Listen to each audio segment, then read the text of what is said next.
Welcome to the second MEDICA Deep Dive of this year's series, AI in Diagnostics, a trustworthy companion. In today's talk, we will cover the brief fundamentals of AI in medicine, and then dig a bit deeper into the field first to embrace this technology, and that which has brought it most into the forefront of daily use, the field of radiology. A little housekeeping to start. There is a Q&A function within the Zoom interface, not the chat function, but the Q&A. Possibly as an attendee, you already bring your own questions in advance to this conversation, or during the chat, the upcoming hour, something will pique your interest and you'll want to find out a little more about a specific subject. So at any time, starting now, please feel free to enter a question into the Q&A function within Zoom. Our editorial team is working diligently in the background, and we'll sort those and bring those to me to present to the panelists throughout this talk. To start off, we are joined by three distinguished guests.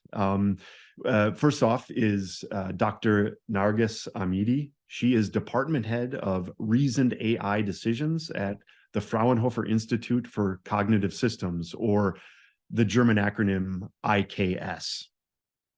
Then we have Dr. Martin Bandsman. He is the head physician, Institute for Diagnostic and Interventional Radiology at the Hospital Ports, just outside of Cologne, Germany. And then finally, we have Jan Beger. He is Senior Director of Digital Ecosystems, EMEA, at GE Healthcare Information Technology. So really a well-rounded panel to get a lot of deep information about this subject over the coming hour. Nargis, please tell us a little bit about your current function within Fraunhofer Institute and your history, your educational background, and what you're working on currently. Okay, hi Ben, thank you very much for inviting me. Yes, so I am leading the Department of Reasoned AI Decisions in Fraunhofer IKS, sits in Munich. Our goal is trustworthy AI for medical devices when they have AI. And on the side of that, I have a small group at the Helmholtz Munich Center here working on patient treatment and diagnosis. And then adjunct faculty to the Johns Hopkins University. That's where I graduated and was my home university. If I want to continue a little bit more to introducing of the topics we are working on, is that we started like for many, many years working with doctors and inside the hospital, figuring out how we can, with different ways, robotics or vision or tracking or other ways, helping them to have better tools at their hand when I call this monster of disease, they fight with it. And slowly, I got more and more interested into the AI aspects. And then when you have AI and you come in contact with patient and you are in this safety critical situation with patients, AI cannot make bad mistakes, right? So if you are using your cell phone and you're dictating using the voice to text option on your cell phone and it makes a mistake, for example, you say food and it writes something else, and it's just you backslash and you're just killing it and you do it again, right? So it's not a big deal. So this is a non-critical situation. But if such a thing is in contact with the patient and instead of giving food to the patient, gives poison to the patient or something they shouldn't have, like I'm just making funny examples, then this is not good. So at some point, it has to be clear that what it does. Just to bring you asked us to think about a trustworthy AI, right? So I spend the morning thinking of a good example because we think so mathematically about it, of a good example outside. An example for me was autopilots in airplanes. You sit in an airplane with no thinking, you're happy with your family, children, everybody. Let's hold each other's hand and go to vacation. But almost our airplanes, in majority of the time of their flight, maybe 99% of the flight time, is on autopilot. So the pilot just sitting there looking in case something happens. So this is trust. This is trust, like put 300 passengers on an airplane, send them up into the sky and let the machine run it, right? So this is like, but this is like really the super high level of trust because we have been familiar with the engineering of airplanes and tested them, and so many years has passed. So this is what we are thinking about, is like when I turn my back to this AI, I have AI assistant as robot or whatever sitting in my home or hospital, and I turn my back to have a coffee here, this thing doesn't do something crazy in one moment that I leave it around. So this is how I summarize it. It is trust. If you want, I can go a little bit more into details about like what can go wrong with an AI system, but can also have that conversation. Yeah. When you're actually evaluating new technologies in a clinical setting, what are kind of the parameters? How do you go about completing that evaluation? Right now, it's many steps, right? It also depends how close at the end this product wants to get to the patient, right? But evaluation for AI scientists at the moment, it means that it does something very similar to the database I have. The database I have is human behavior usually. Like, for example, I'm studying diagnosis of a disease X, right? So I have collected all patients' data and their doctor said these are the diseases, right? So what I try to do is to build an AI machine that receives the patient data and tells me what disease they have, right? So this means I'm assuming the doctors were all correct. All the data is complete and nice. I didn't miss anything. Everything is reported. And now I put this as the entire truth in front of this AI machine and say, learn the relationship. And then we measure this as like how accurate or close or what other different metrics this AI has mimicked the behavior of the human doctor, right? So it diagnosed correctly as the doctor did. And sometimes if those diagnosis labels are generated semi-automatically, then we bring a panel of doctors to look at the results that AI gives. Like, for example, AI looks at an image and says, do around the circle that this is like a cancer, right? So then you bring a panel of doctors, 1, 2, 3, the more the better, and ask them, what's your opinion? Is this correct or not? They could say correct or not, or there are other actual circle around it, or different ways of assessment. But as I said, usually in most of the cases, before you start training the data, you know what we call ground truth. You know the truth, right? You know this was the disease and this was the patient, and now AI just has to learn how to do this properly. But humans are also involved. So it's a very, like, I feel like many times people think AI scientists in medicine are sitting in a lab in a basement of somewhere. They have never seen patient data or doctors or anything. So they make this magic machine that like maybe smoke comes out of it. And then suddenly this ends up in patient side of my grandma and like, wow, how this is going to behave. But this is not the case. This is not how it's developed. The data comes out of the hospital. How does it get out of the hospital? There are like 20 doctors that are helping us, teaching us, telling us what's the problem with this disease, giving us information. And then they say, like, I cannot, asking for help, sort of like, I don't know how to handle this disease, or I don't know how to stop it. Like, can you come in and look at the data and tell me something? You're talking about a lot of collaboration, a lot of back and forth, a lot of humanity within the field. Yes. Medicine is also, like you said in your introduction, it's mission critical. You can't just spell a word wrong. That's too Correct. important for that. So within this collaboration, when you actually have a clinical application, who needs to actually sign off on it? Who has to take responsibility? Who should take responsibility for it?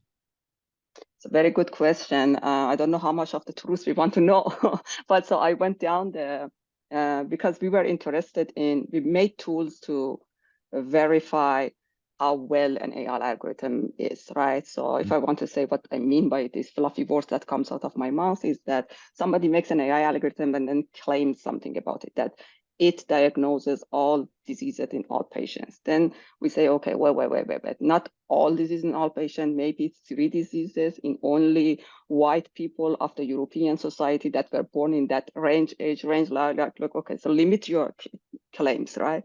So this is like, where is the claim? Where is the boundaries of the claim is important. So one doesn't go out by saying does everything, right?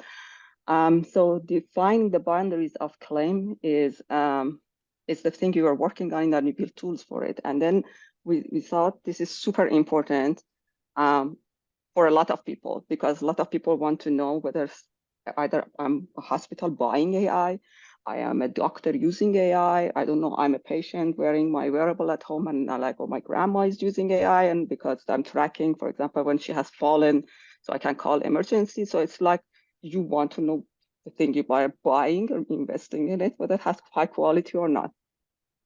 And lo and behold is that at the moment in Europe, there is no scientific oversight over any AI in medicine generated, implemented, developed, sold, whatever come all the way close to the patient. It is it's a long story I can tell you, but the summary is that it is trust-based, and trust is put on the manufacturer who made the device, right? We assume the manufacturer had the best intention in their mind, and whatever they say, it gets a little bit tiny analyzed, but not deeply at all, like not in the level we are looking at it. And we know as scientists how many holes and places like one algorithm can fall into it, because it's very, very complicated and fragile. So, and the boundaries of claim, it's very difficult to define them. So the status quo is really that industry is taking this responsibility for yes, claims and accuracy, et cetera. big risk, right? Like, so they are investing in it. It's not cheap. Per product, I calculated once, it takes about $2 million for a startup to bring one tiny AI product feature, software, not even hardware, into the market. That's minimum. And this is, and then in 1 year or two, you might realize, okay, well, I didn't test this well, now recall or bring it back. So it is like a very dizzy, I call it dizzying journey. Like, you want to help the patient and the doctor. There is a whole mountain of science here that lots of diseases are better diagnosed with AI, or like, I don't know, treatments are better done with AI. Like, you mountain, and every day we have 2 million. Last year we had 2 million publications in top journals on AI for medicine, right? Because like there is a mountain of information here, and then you look over here, how much of it is in use? Nothing, right? Because there is no way for people to understand what's the risk of bringing this to here to there. Right. So it's almost, we need AI in order to evaluate all the publication on AI. It's a chicken and egg, right? Yeah, it's well, thank you for that. I'm sure we're going to get to many questions for you. I see your role as being very much the gatekeeper, if not from a legal responsibility, at least industry's looking to you to substantiate their claims to make sure they're not putting their head too far out the window. We are hoping to be hopeful and welcome all the feedback, because if we get the feedback, we can make better tools. Thank you. Moving on to Dr. Martin Bansman, as Nargis said, everybody thinks that the researchers are down in a basement somewhere. I understand that radiologists sometimes get the same accusation. So could you just give us an introduction of yourself, your background, and then just go right into where you are currently using AI in your day-to-day routine? And then please also kind of a forward-looking where you see it being beneficial, where you see it going that you think it shouldn't, just kind of your feeling, your instinct at this point. Sure. Thank you so much again for invitation and for the introduction. Actually, there have been some parallels in my, I've prepared a very short presentation I'll show in a few minutes, just a few words prior to that maybe. I'm a clinical radiologist mainly. We're a teaching hospital from the University of Cologne and another university in Witten. So being a radiologist, as you said, of course, we have the reputation of sitting in dark basements without patient contact. So we really try to live the radiology life a little differently. Of course, we are sitting in front of monitors and displays, but we touch our patients, we speak to them prior to the examination, and afterwards we explain the results. And this has been, taught by my predecessor here in the hospital very, very intensely. So it's reputation and reality can be different to a little extent. Of course. But as a radiologist, as you in your introduction already said, of course, we are confronted with new developments. There's a high, innovation push in radiology even prior to AI, of course. So all the technical developments have been taking place in our specialty. So this goes with hardware, computer power and stuff. So, and for, let's say, maybe 8 to 5 years, like AI has been, growing and growing. When you go to conferences, of course, you see the booths becoming bigger and in number and in size. So you can see the relevance in this field when you go to conferences, of course. So I think it's very important to talk about this topic, and I would love to show what we are in contact with regarding AI in my field at the moment. So maybe this would be please. Good time to share the screen for this very brief presentation. Let me share it 1 second. Okay. Perfect. Yeah. To switch the presentation mode in a second. All right, so I think you can see it now. Just really briefly, as I said already, AI has been an integral part of our work routine already, and I'll show and clarify a little more in detail where. It's mainly image reconstruction and post-processing. So what some people think about when they hear AI and radiology, they think there is a machine solving all our solutions and making the diagnosis, and we are not needed anymore. And this is like John Finton's very famous saying. This was, I think, in 2016. He said, "Stop training radiologists. You won't need them. Stop spending money on those guys, because in 5 years from now, you won't need them anymore." And this has been something that I'm being asked actually every day, almost, when I teach students after a lecture or whatever. They come up to me and say, "Okay, thank you so much for the presentation, but do you really think it's worth following this path and going into radiology?" And of course, my opinion, and I will show some proof, I think it's very important that we have well-trained radiologists in the future also.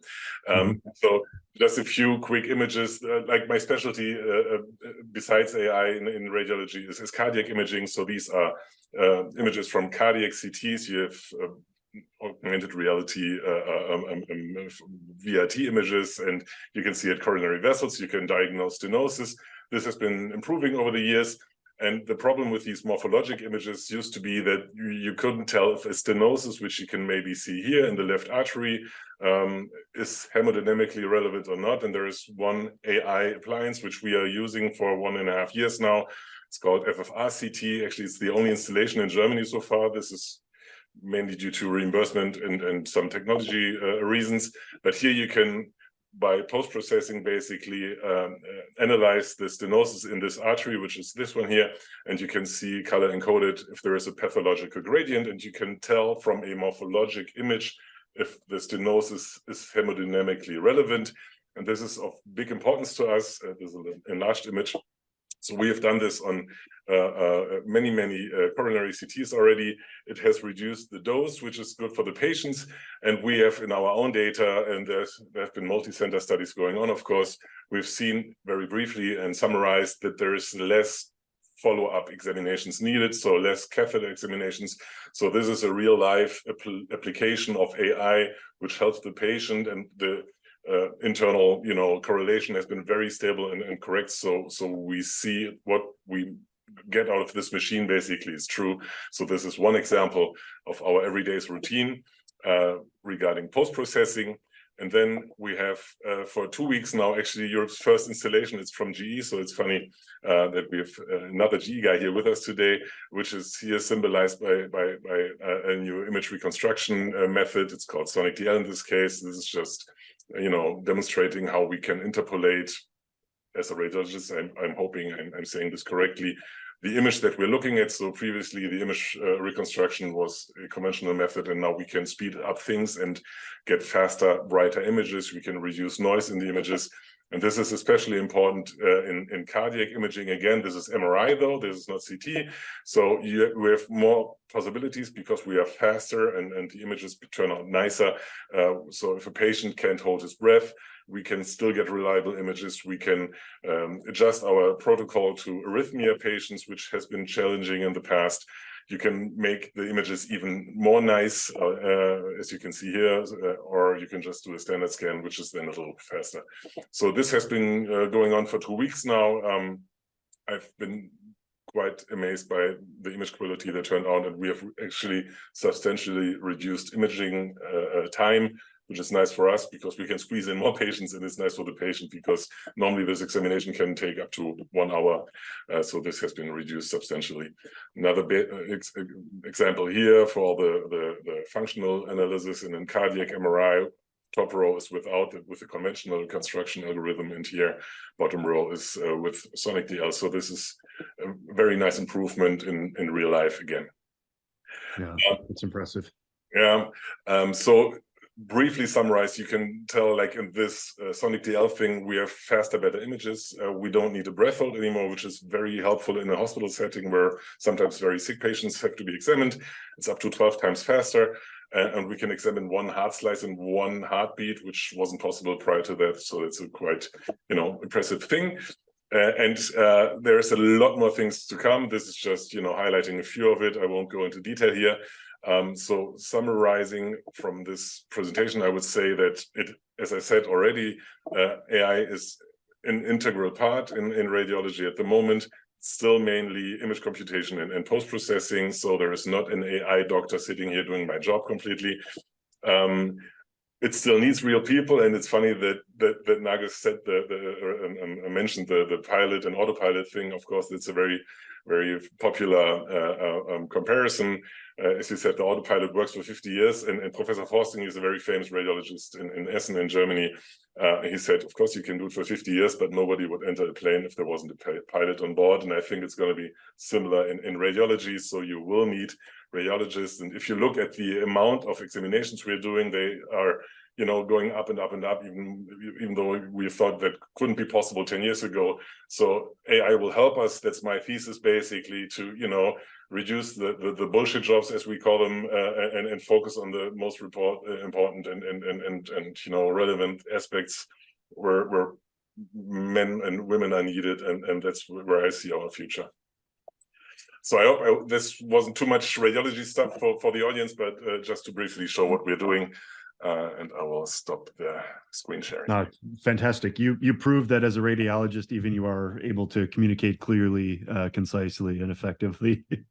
Sorry to pull back on that old cliche time and again. I'll leave you alone with that now. Oh, Jan Bega, Dr. Vansman really set you up perfectly to introduce your capacity within GE, your own personal history, and then also what your company, what your divisions are currently offering. We just got one example of it from Dr. Vansman, and then just where you see this going on a personal level, and where GE will be commercializing potentially new technology down the road. Perfect. Thank you very much, and thanks for having me today. Look, I mean, as you introduced me very kindly, I'm with GE Healthcare, a global medtech and diagnostics innovator, and our solutions and also teams and people in the field touch more than 2 billion medical procedures a year, and for more than 1 billion patients actually in 160 countries. So a big company with a lot of responsibility. And I'm mentioning responsibility specifically here in the context of AI. Nargis, you talked about this. We'll come to this also a bit later. In my capacity, I'm responsible for partnerships and innovation in our digital business. And that means in my daily work, I focus primarily on 2 things. One is to think about how to collaborate across the healthcare ecosystem to build relevant digital solutions, right? To drive this digital transformation of healthcare forward. And in addition, what do we need to do to ensure those solutions are truly adopted by healthcare professionals and healthcare settings? And look, Ben, I want to just quickly comment to the two previous speakers. First of all, Dr. Bansman, I'm fully with you, and I strongly believe your job is safe. Actually, the most exciting years in radiology, from my perspective, and healthcare overall, are ahead of us. The next decade, right, from a technology perspective, from an AI perspective, is going to be very exciting. But right, and Nargis, you mentioned this. What we need to ensure is that healthcare professionals, right, and people leveraging those technologies are trusting it. And there's a lot to do in that aspect. We, as in, let's say, all the stakeholders involved, we as an industry have to actively work on this. But what I just want to point out, as you talked about, can we trust when we turn our back to the screen? I mean, when we look into healthcare today, when we look into medicine today, one fact why a lot of healthcare institutions are looking towards AI is also because medical errors globally is a huge problem. There are 42 million medical errors every year. And for instance, in Europe, it's estimated that up to 160,000 people die every year due to medical errors. So, right, I just want to highlight this. I mean, there are failures, there are mistakes, there are errors in medicine. And if we apply technology that is validated, right, we can trust in the right way into those like clinical workflows, hopefully we can also reduce medical errors. Just to comment on what has been said previously. Excellent. Going down the road, where do you see, you said the job of the radiologist is safe, and the next 10 years are going to be the most exciting. Possibly to you or anybody that would like to answer, what is not currently possible that would be possible down the road by two functions of AI to free up radiologists from, as somebody cleanly said, the bullshit work? And then on the other end, from a technological perspective, what will we be able to see, evaluate, determine through AI that will give us insight into disease and anatomical issues and that we can't currently evaluate? Yeah, I mean, if I may, look, the current AI technologies that are, I mean, used day to day in clinical settings today are what we call narrow AI, right? So point solutions for one specific objective, right? And usually single modality, right? I mean, when we look into the decision support space, and Dr. Bansman, you mentioned Jeff Hinton, right? He was pointing to those kind of solutions, right? The reading, the reporting of cases. This is something where radiologists eventually are not needed anymore in the future. I don't believe this is the case, but what is going to happen is that this type of AI, right, point solutions, narrow AI solutions to detect a lung nodule, to detect a brain bleed, this is not how, I mean, medicine works, right? I mean, medicine is multimodal, right? As a diagnostic radiologist, you don't just review the images. You understand the patient context around, you understand the patient history. You likely know about the lab results of a patient for certain examinations. So it's all about multimodal context. And when I think about the next, I don't know, 5 to 10 years, the very exciting, let's say, opportunities in technology and AI is what is called foundation models that open the door for us into multimodal AI. Yeah, maybe I can add on to that. I'm absolutely convinced that this is the case. It's a fragmented market, basically. There's different AI functions which are attractive for me as a radiologist. I can, as we said just a minute ago, basically we can look at brain bleedings, we can look at vertebral fractures and stuff. And if you look at it in a hospital setting like mine, for example, it takes 5 minutes to look at a spine MRI, for example. We do, I don't know, maybe 5 a day or something. And if the solution just solves one part of the problem of the whole diagnosis, and it costs, I don't know, 100,000 euros a year, then it's just not able to use it as an add-on tool. Then it's just not working. So in the future, we will need, and that's what everybody's working on at the moment, actually, the holy grail of, looking into a complete data set of images and other structured information, and then using AI to get a complete diagnosis out of it, and maybe having a human being looking over it and checking some other aspects and finalizing the report, for example.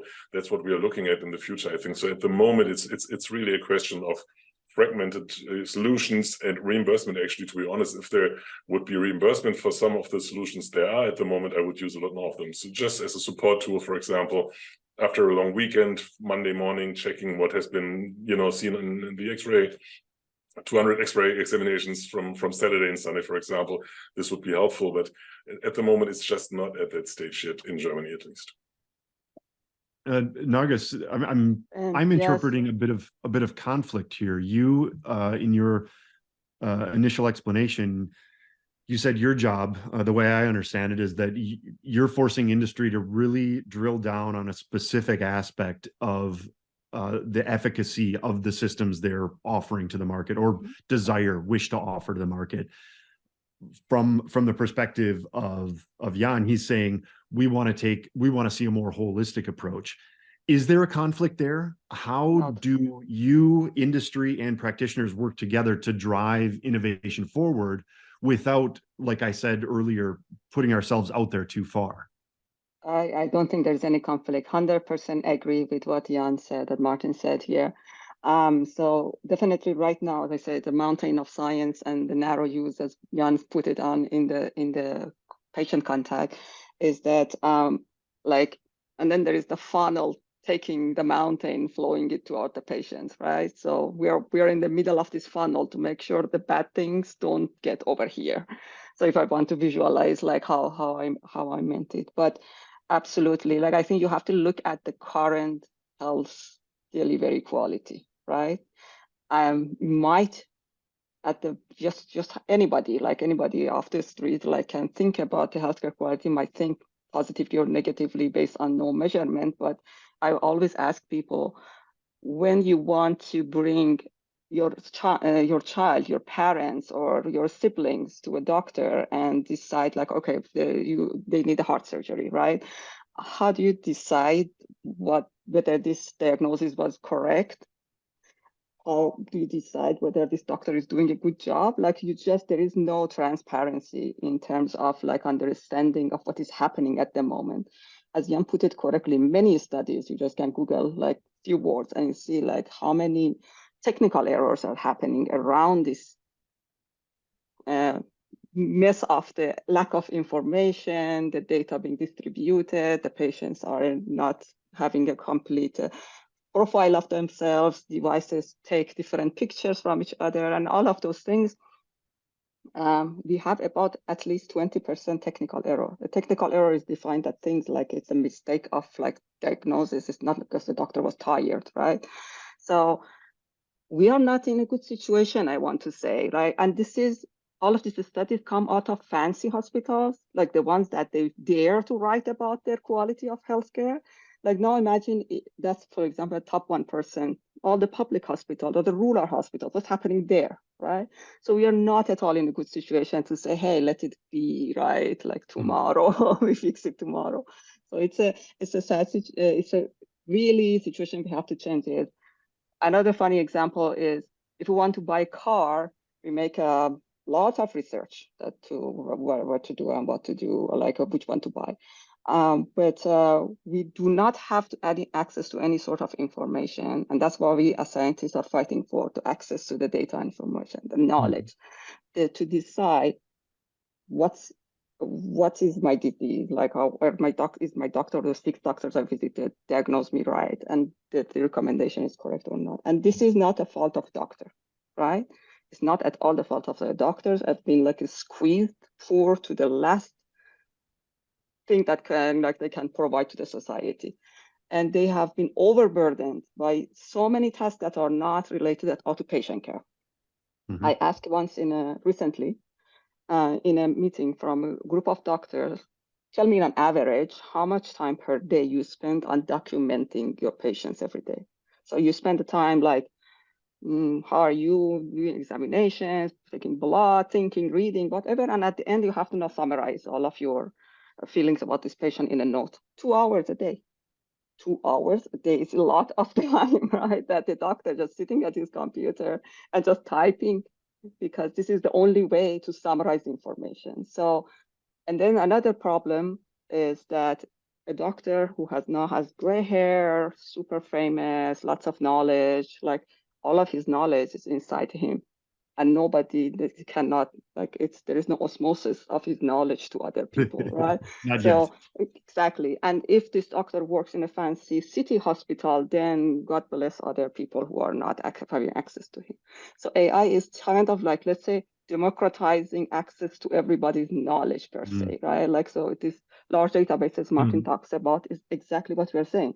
All doctors around the globe sit together and they label this disease in this data set. And so you have everybody's knowledge. And some AI who doesn't have brain limit, right? Let's say for now, learns this thing and also doesn't sleep and whatnot, is available there to help. So this is like the way we are thinking about it, like really improve the healthcare. Jan. Yeah, if I may, Ben, if that's okay, just to very quickly comment what you said. Look, I fully agree. What we need to ensure as an industry, and I mean, we all know this here on this meeting, right?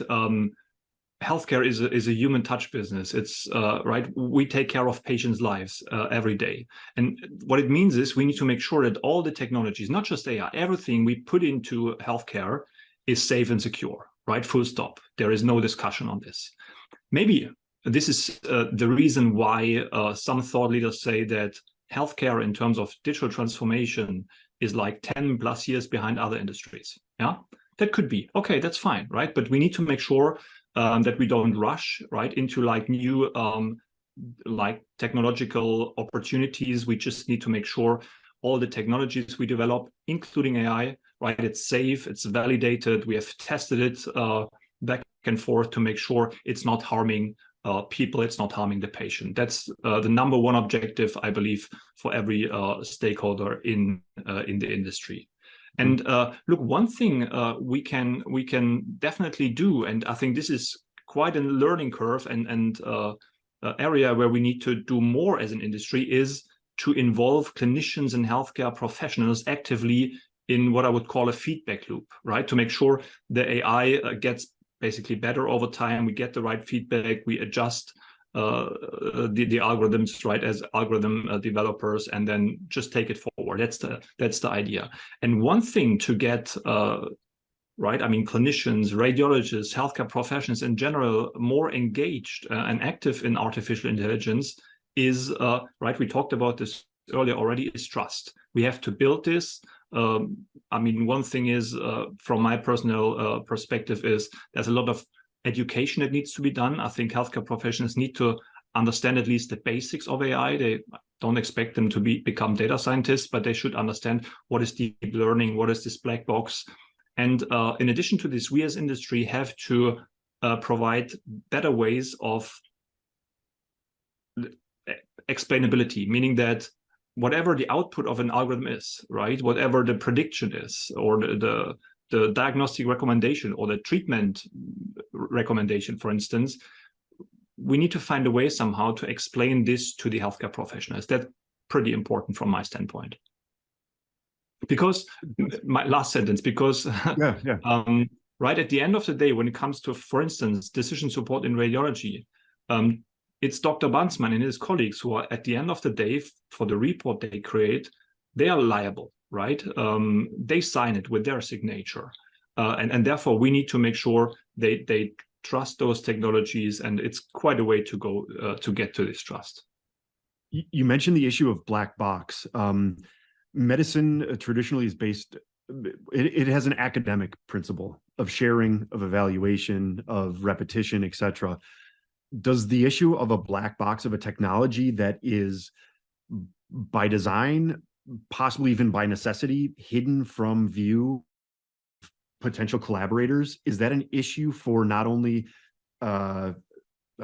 acceleration of development, but then also Nargis, from your perspective, an ability to evaluate, to substantiate, etc.? I don't know, like I felt like maybe Jan wants to comment on this, but we are actually working on explainability. This word is used from different communities differently. And I think it's not defined perfectly yet what it means, because it is, if you want to think about philosophy of how human understands a piece of information, that's called explain to the reasoning for the human being. That's like a whole philosophical field, mathematical philosophical field. We have that, which is limited to some certain dimensions. There are studies that humans cannot digest more than certain dimensions of information given to them. They get confused, right? So we can understand when things are lower dimension reduced to something, and then that makes sense to us. Was step one, step two, step three. But this becomes a little bit strange because AI doesn't have that limitation, right? So it thinks in like a 500 million dimensions, and now how do I explain in a human language what this is doing, right? So this is, I think, explainability is good to be expected, because it's the feeling humans want to have to be able to understand. Because if I don't understand it, I don't want to see it at the beginning, right? It's like our I don't know, survival reaction, right? Like the instinct. Like if I don't understand it, stay away from me. So, but I don't think explainability means like explain how this thing came to the conclusion. Explainability is probably closer to the trust, like that. I don't want you to surprise me. I don't want you to attack me, like, or I don't want you to sell my information. So something like this, peace of mind. Many of technologies we are using, many of medications we are using or doctors are prescribing to the patient, right? So they are like not their explanation, it takes a book, for example, like how this drug X for cancer Y works. I mean, like if you are I don't know, like some sort of cancer medication, drug discovery person, maybe you know, but if you are a doctor in a rural hospital and you just have read in your medicine book, this matches that one. So, okay, your knowledge is this much. So, so apparently we don't need also for some things too much explainability. We arrive at trust when it's like broken down to hierarchies of things. Like you say, I heard it from the right source, I trust it, right? That person or that book said it, I trust it. So this is still a very fluffy things, like when you say it in social, ethical, moral way, explainability, and how does it translate to something you can measure, like that it is explainable, is it good enough, am I trusting? For me, it's trustworthiness, and it comes with usage of the AI, right? The shadow mode, we call it. Like I also myself personally, whenever I buy some new fancy tool, I don't know, even the kitchen gadget, right? Then you don't trust it. You use it a few times and you say, okay, well, I can leave this pot alone and leave the kitchen because it's going to cook my stew, right? So it is, you use over time and trust comes with it. And you hear from others, feedback, trust, feedback, like if over time, then you say, okay, leave the room. Maybe that's how we also, and that's actually how we are doing it, shadow mode. Like we let the doctors use it, we let the ones that are volunteering, the ones that want to have it, the ones patients that they want to have it, like they use it and they say, okay, well, I trust it, and they recommend it. So that's another way of like social trust in something like that goes by more like a natural way humans communicate with each other when they want to trust something. They gather at groups and they form an opinion and trust something. I think about trust as something measurable, something you can put numbers on it and put a box around it. But trust also has this other aspect of it, that I am a human. I want to understand it as a human. We have a question from the audience. And many of you spoke about this already, but the acceptable level of evaluation, I think the question pertains to vis-a-vis the status quo. And basically everybody has agreed on the principle that is the technology better than what is offered without the technology? Outcomes are better, diagnosis, etc. To take the question a bit further, how do you evaluate something where the technology itself allows something that is previously not possible? Then you're not comparing it to a status quo. It's something in itself. Is it, if it allows something, is it automatically good? I guess is the most concise way to put that question. Anybody can jump on it.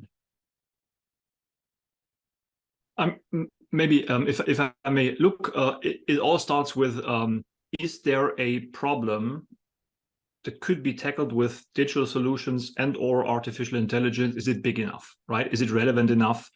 And if so, right, and for instance, from our perspective, if our healthcare provider partners, right, see this as a serious issue that needs to be addressed, we look into this and try building solutions, right? Be it with AI or not. We never build like technologies for the sake of AI. It's all about, okay, what is the specific use case? What is the problem that needs to be resolved? And then we put heads together and start working collaboratively. That's very important. And I think, right, from a vendor standpoint, that the most important asset, know-how, and capacity we have are really our clinical partners that make sure the technologies we develop and during the entire development cycle, they are involved and help us and guide us towards, let's say, the right outcome.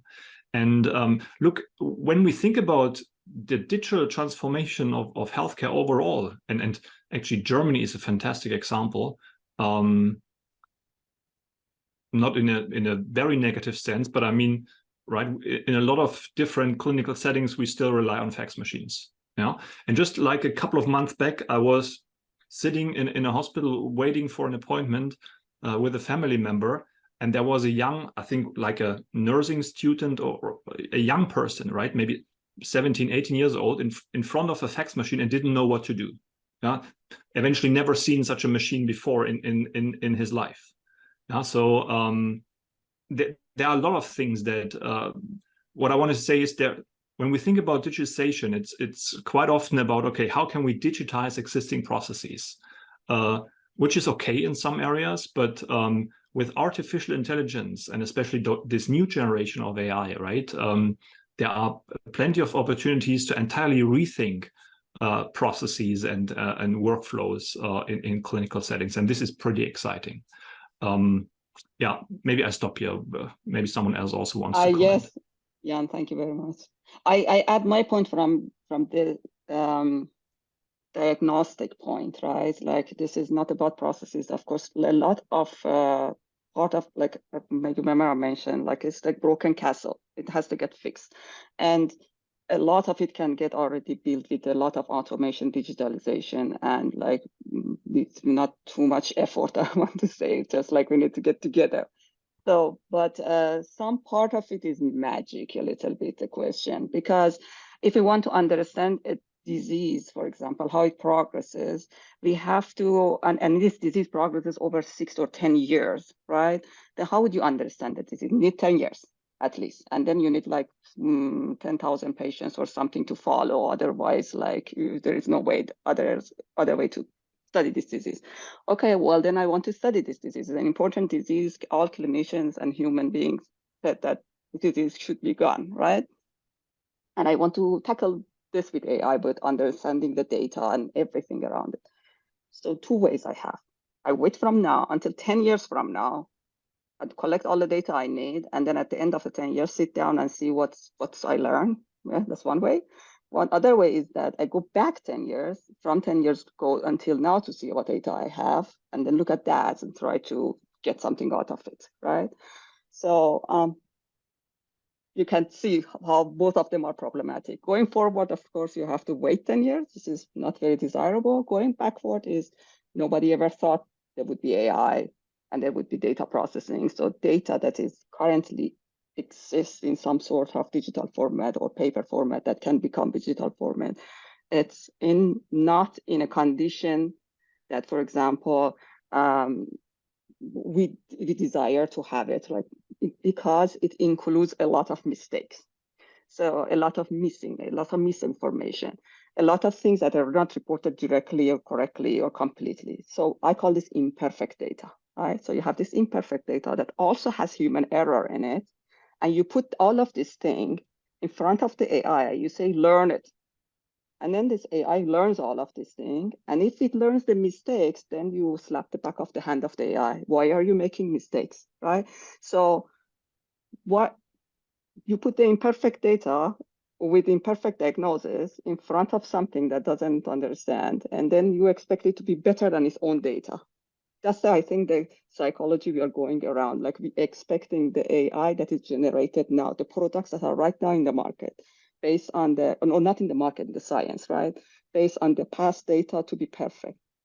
Therefore, that comes to places like GE or big hospitals or whatever, that they can afford going and making their own clean, nice, big data that they trust, and their doctors have like put a stamp on it, like, yeah, good, great, now learn from this, right?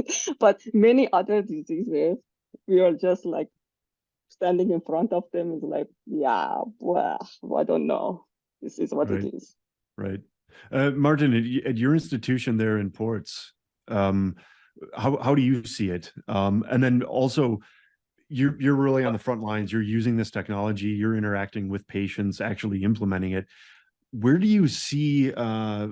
What wishes do you have for the future? Where do you see its possible intermediate term, most efficacious implementation?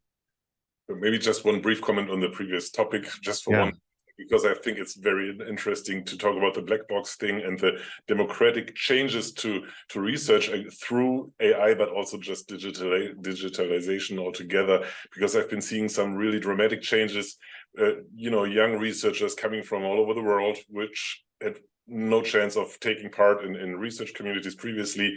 We've some our hospital, they reduce their hours in the hospital working clinically. They join research groups all over the world, actually some fancy groups. They contribute data from centers all over the world. So it's not just the big fancy hospitals anymore, which is fantastic because they can collect data. We have a research community collaboration with the Air Force in Germany, which is right close to our hospital. Then there are small communal hospitals and stuff. And if the data is selected correctly, you get a huge pool of data now, which you never had before. And then you can build, solid databases, which we never had in fast time. So there's some dramatic improvements. And also ChatGPT, for example, actually is helping those guys to, to do literature research, to publish and stuff. So there's dramatic improvements in this field, which I completely look at with amazed eyes, and I'm looking forward to the future. So I have a very, very positive view of the future. And if coming back to your question, of course, I wish that we would have more solutions, more general solutions.